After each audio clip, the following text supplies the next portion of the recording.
Hello my fellow Christian fiction lovers, welcome to another video. Today I'm going to be attempting to do a reading vlog for The Sound of Light by Sarah Sundin. This is her most recent release. It released early February and I am just now getting around to reading it, but it's still February. Like when I'm filming this, it'll probably still be February when I post it, fingers crossed. So it's not, we're not that far off track. Yeah, I have read the first 10 chapters of this book already, and so far I am enjoying it. Let's see, I'm getting to know the characters. I really like Elsie. I think that's how you say her name. Yeah, I am really enjoying her character so far. The other character, so this book revolves around two characters, Elsie, who is a physicist in Denmark, and she's trying to get beyond the role of just being an assistant to the other professors like in the department, and like leading her own research is her goal, but she's not really getting anywhere.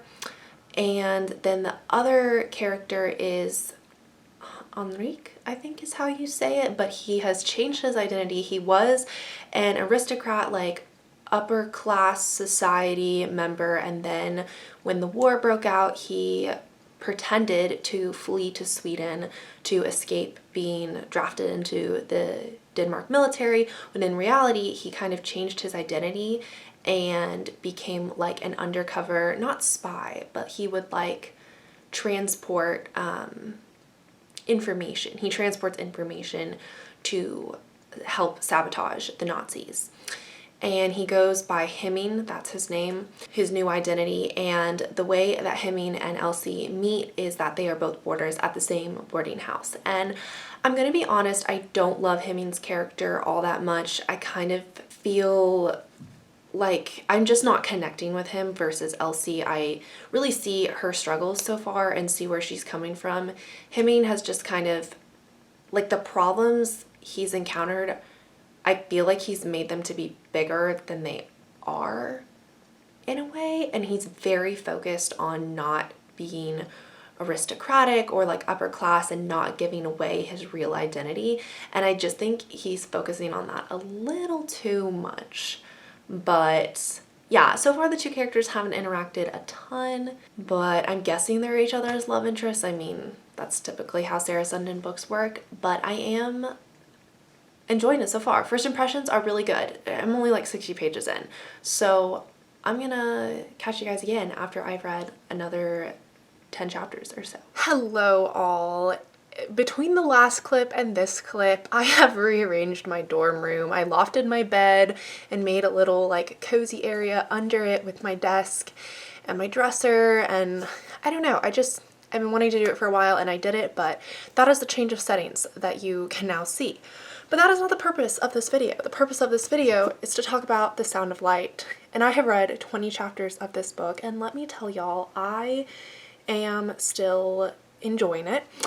I still have a lot of similar thoughts. Elsie's character I'm really connecting with. Hemming's character, or Henrik, or whichever one you want to go with. I don't know, I'm not really clicking with him as much as I want to.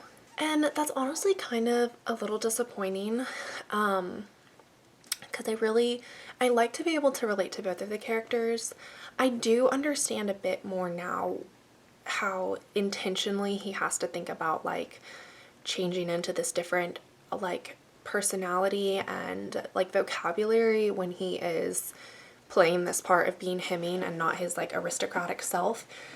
I don't know, hopefully I will connect more. I am enjoying both characters have in their own narratives admitted that they have a crush on the other. They have not admitted it to each other, but like to their friends or to themselves. And I think that is really sweet. One thing I've noticed about Sarah Sundin's books is that she loves the star-crossed lover trope. Kind of like, oh my goodness, we can't be together, there's no way. And it does make sense within the plot of this book. Like, I'm not saying it's far-fetched or anything. It is a little, I'm kind of like, guys, just look past your situations and just get together. They're forming a really sweet friendship that I am just eating it up. I love it so much. And it's really sweet to see Hemming start opening himself up to a companion and having someone sweet to be around and letting himself be loved on by someone else, especially like a woman. And Elsie is also really enjoying that, and I am enjoying reading about her enjoying it. But yeah, those are my thoughts so far. I'm gonna try and get through chapter 30 today and continue to update y'all. But yeah, all right, until then. Hello, we are back with another The Sound of Light update. I'm 30 chapters in, and y'all, some romance is happening, and my heart is so happy and also really sad because I just want to shake these characters. I just kind of want to take them by their shoulders and be like, get it together. Like, he's literally perfect for you. But I'm not in their shoes. I can't fully relate. So like, if I were to really like get in their headspace and kind of figure out like their emotions, and I'm doing my very best to not spoil things, but I might. Okay, I guess this is a minor spoiler warning for those of you who really care, because I know I care. I know if I watch a review of a book, I don't want any spoilers. I love going into books completely blind, not knowing anything what they're about. But okay, all that out of the way, this is a minor spoiler alert, but Henrik Hemming, his character, ends up revealing his identity to Elsie after they have a pretty romantic moment one evening. Nothing inappropriate happens, obviously not, it's Sarah Sundin. But they have a moment, and he ends up revealing himself to her, because his true identity, because he is like, you're falling for someone who doesn't exist, and that's just not fair to you, and I don't want to do the cowardly thing and just like move out of the boarding house and like desert you and these feelings without at least letting you know that Hemming isn't real. I'm actually like this aristocrat who pretended to desert his family and like everything. I need my sweet mates to just not make noise when I'm filming, actually. Anyway, so they have that moment, and Elsie is a very upset by it at first, which I was kind of like, girl, what is your problem? And then I was like, okay, I actually do kind of get that. Like, she literally fell in love with someone who didn't exist and was like pretending, and she's like, was everything fake? Like, was your feelings for me fake? Was your kindness fake? Like, all that. And so they kind of have this moment of like reckoning, and then they're sort of on the reconciliation path, and I love it so much. They've also both figured out that they're working for the resistance. I'm not really sure where we're going from here. Like, I'm not sure what is next. We're kind of at like a good standstill, and I need something like to happen with the plot.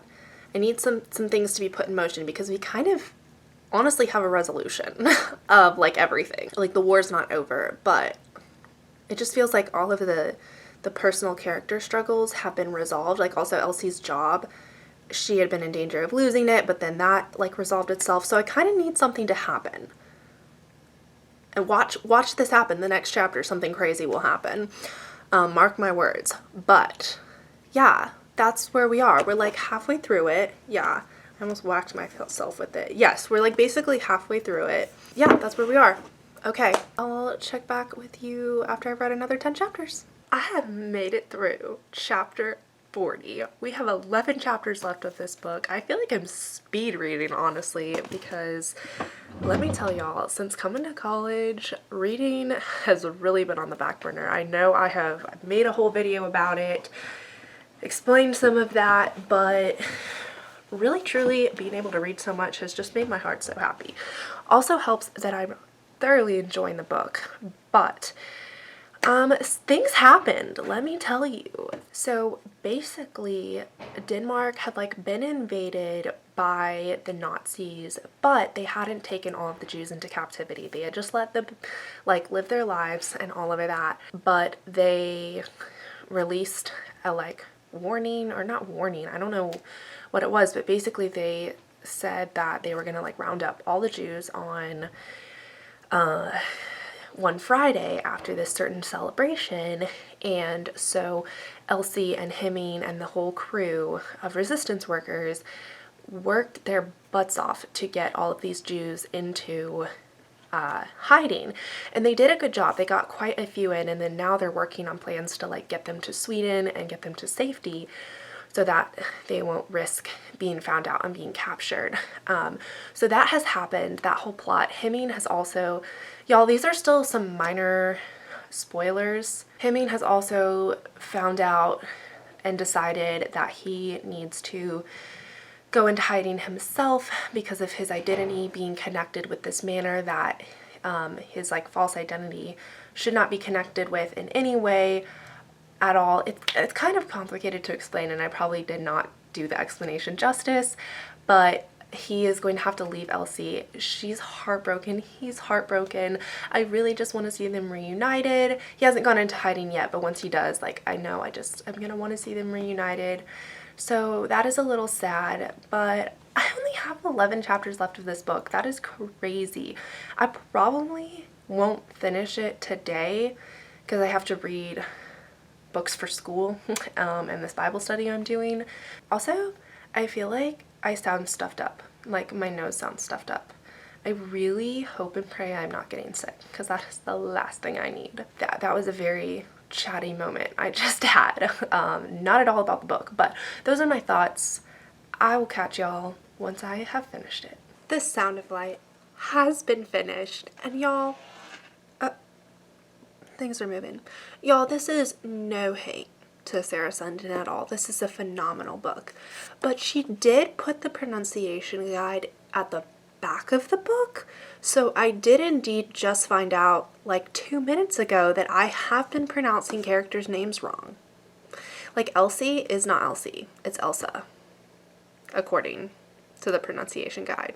But I think I'm just gonna have to stick to my bit, and I think I'm just gonna have to keep pronouncing them wrong.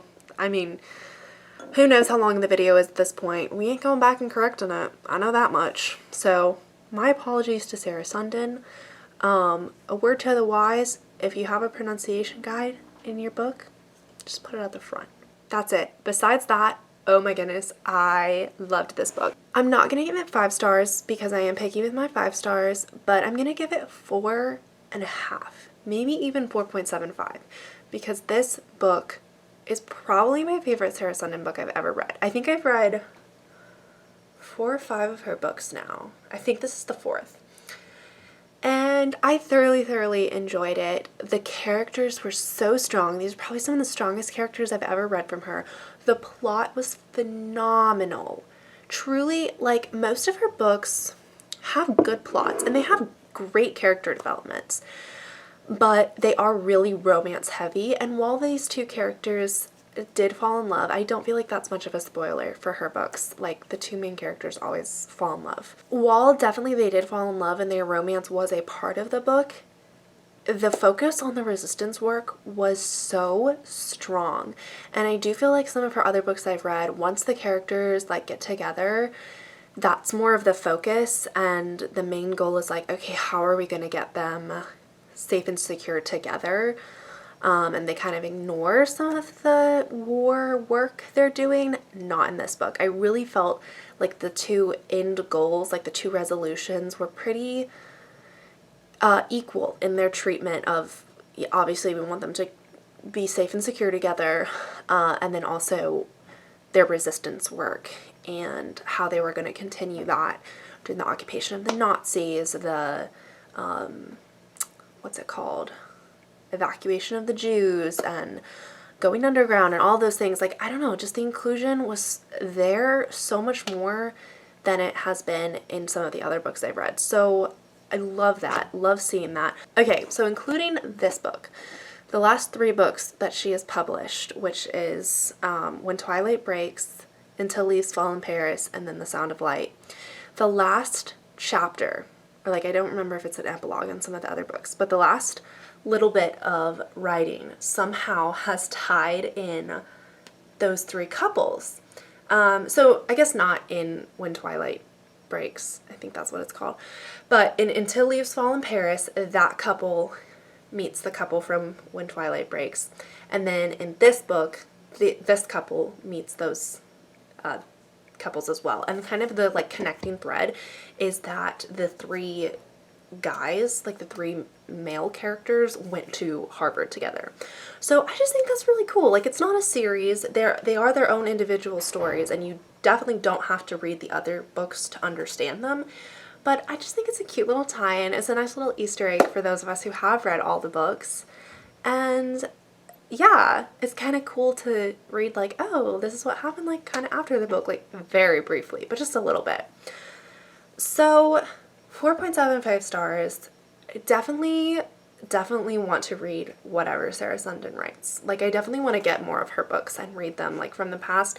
But whenever she announces her next book, which I know this one was just published, but whenever she does, I will get it and I will read it. And I really like doing this reading vlog. Also, excuse me, update from the last clip, I'm definitely getting sick. I don't know if any of you care, but I know I had mentioned it. I have the feeling of needing to sneeze for hours this afternoon and this evening. That's just so lovely, and I'm so not happy about it. But hence the hot tea, the NyQuil that will be taken before bed. Keep me in your prayers. Being sick. This is the first time I'll have been sick in college, but I am going on spring break very soon, so that's good. But that was completely unrelated to the video. I thought I'd pop that in there. Alright, I need to go edit this video and get it out there because it's been a minute since I've given y'all anything. But thank y'all so much for watching. Drop your thoughts in the comment section. I need to chat about this book with someone else who's read it. Let me know all your thoughts. But thank you so much for watching. If you liked this video, go ahead and give it a like. And if you want to see more content like this, go ahead and subscribe. And I will see you in my next video. Until then, bye!